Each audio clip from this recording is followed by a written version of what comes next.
I didn't hear you walking, I felt you like a shift in the temperature of my thoughts. I kept stirring my drink long after the ice melted, pretending not to notice the way your silence pressed itself against my shoulder. Some people arrive like footsteps.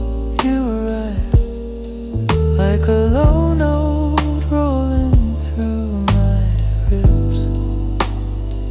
I tilted my head just enough for the light to touch my cheek, and suddenly your eyes had something new to confess.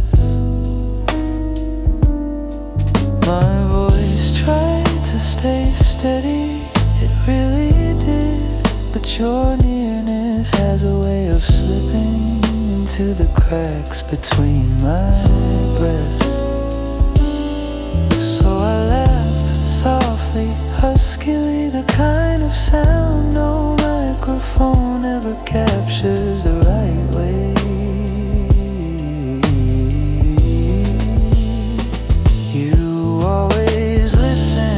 You're memorizing each tremble, each unfinished vowel, each small hesitation I pretend isn't about you. And then, without a word, you reached out and brushed away a stray strand of my hair. Your fingers didn't shake, but God, you're gifted. That was the moment I realize you say more with the quiet just before you speak than most people do with their whole mouth.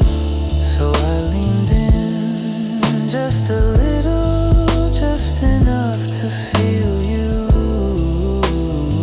decide something.